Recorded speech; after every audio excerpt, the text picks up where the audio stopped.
I think it's pretty clear that the biggest thing that Kirby Smart did when he got to Georgia was turn around the play of the offensive line.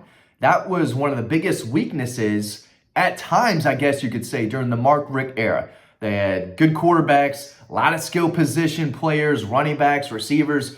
They were not very good defensively, and they were never great on the offensive line.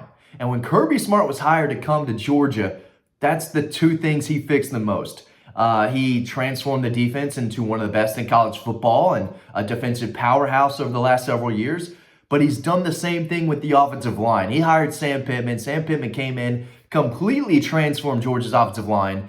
And what used to be somewhat of a weakness in the other, for the other coaching staff has now turned into consistently one of the strongest units on the team year in and year out. And that's what this video is all about. I think this particular group is out for blood. I'm going to talk about how good this current Georgia offensive line can be, talk some recruiting scoop, who they're after on the recruiting trail, where do they sit with some of their best targets or biggest targets, I should say. So if you're an offensive line guy, this is the video for you because this is how you win championships. It's still built in the trenches. I know you have to have a great quarterback. I know that having one of the best defenses in college football is really important. I get that. But you still got to push the other guys in front of you. You've got to create running lanes. You've got to protect the quarterback if you want to be part of an offense scoring 40 points a game, right? It starts up front. And we've seen that. And that's one of the reasons why they lost to Alabama in the game that mattered the most. The biggest stage, Georgia's offensive line had some issues against Alabama's front seven, and they lost the game. Normally, that's how you lose games, right? You lose the game in the trenches first. Then you lose the game on the scoreboard. But Georgia's group is very good, and I think they're playing with a chip on their shoulder for several reasons. Number one, they're missing their center, a guy that Cedric Van Pran, who was so important, so vital to that offensive line and the offense in general for the past several years. A lot of fans are going to look to that and say, well, this guy was a multi-year starter, one of the best centers in college football the last several years. He's gone. Georgia might take a step back. I don't think people know how good Ernest Green can be at left tackle. Yeah, he had some trouble against Dallas Turner. A lot of people do, right? But he is very good. If that guy keeps developing, he could be the next offensive lineman drafted in the first round. I think it's going to be Amarius Mims this year. But, Georgia's turning into offensive line university. I mean, they're turning out offensive linemen as well as any program right now, including Alabama. I know what they've been able to do, too. Every other year, almost every year, they've got an offensive tackle going in the first round, and Georgia's like that too. Starting with Isaiah Wynn, then Andrew Thomas, Isaiah Wilson. Isaiah Wilson was a mountain. And if you're a Georgia fan, yeah, he was a giant bust in the NFL, just a complete waste of a pick by the Titans. But that guy peaked at Georgia. He was a really good right tackle. Did not win a national championship, but he is in the umbrella, the category of very good offensive tackles, particularly, to come through the program. Of course, Broderick Jones was a first-round pick. Amarius Mims is going to be a first-round pick. Ernest Green could be a first-round pick, this time next year. He's big. He's powerful. He's a guy that they liked a lot out of high school. They didn't care that he was from California. They said, that's our guy. That's who we want. We're going to go get him. And they did. At left guard, you've got maybe the biggest battle of any left guard spot in the country with two really good players, Dylan Fairchild, Micah Morris, two guys that are outstanding against the run, two former high four-star prospects that Georgia signed several years ago. They're both in year 4. They could have transferred. They could have transferred last year. They could have transferred back in December. They could have hit their transfer portal this spring. But both of them said, you know what? I want this job. And if I don't win the left guard job, I could be the next center up, the next right guard up. I get a look at maybe the next tackle. They're always talking about playing the best 5. And right now, they've got 6 really good offensive linemen. And one of them will win the left guard job, and it looks like the other one won't. You could add 7 in there if you want to talk about Monroe Freeling at right tackle. It seems that Xavier Truss is going to win that job. He's been around forever. He came back to play, too. He could have left. He's got a chip on his shoulder. A lot of these guys don't like the way that Alabama game ended. They know that they didn't play to their standard. They know they didn't play their best, and it left a sour taste in their mouth. Now, kicking the absolute dog crap out of Florida State was nice. That was fun. But this group wants to win a national championship. And Jared Wilson, he's playing with a chip on his shoulder. Tate Radledge could have left. Tate Radledge is a 4-year starter now.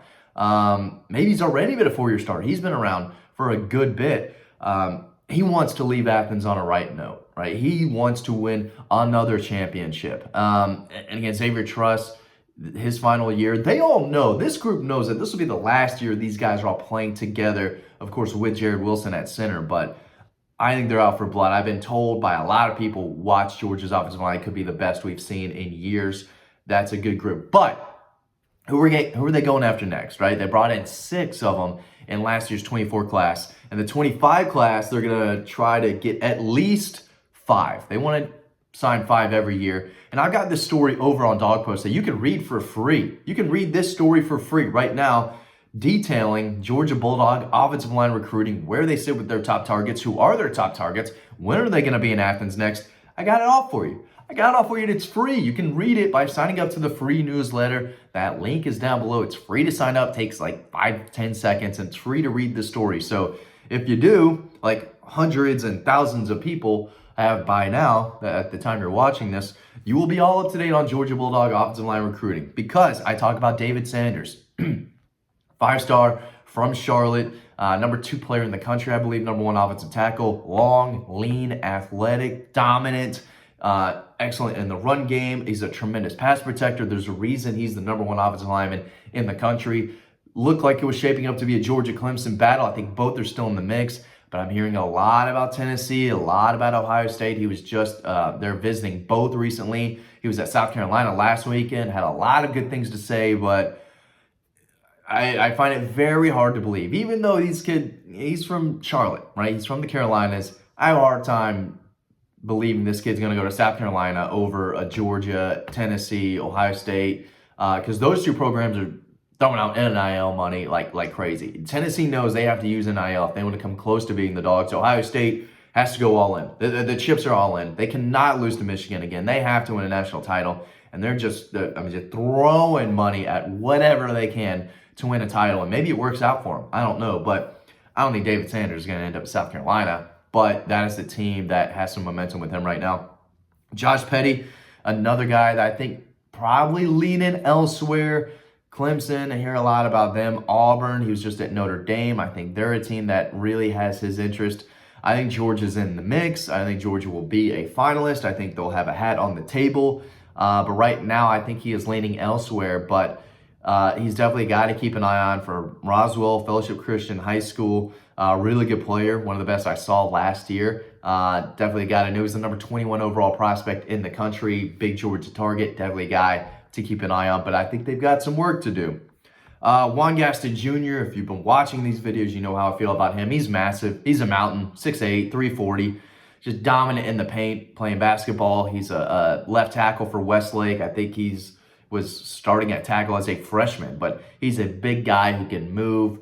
I don't know if I've seen many 350-pound guys who are as athletic as he is and nimble and show the quick feet and the power. But he's a big guy, and I think he's a guy that Georgia is trending for. I think if he had to make a decision today, he would choose Georgia over Tennessee. But he's a guy in Atlanta at Westlake High School to keep an eye on. His dad played basketball at Georgia Tech, just comes from a crazy athletic family. He's got size for sure, and he's got a lot of potential. Needs to trim some weight, and he'll do that in the right strength and conditioning program at the next level. But he's definitely a guy that I think Georgia's trending in the right direction for him. So is Cortez Smith out of Parkview, can play guard, can play center.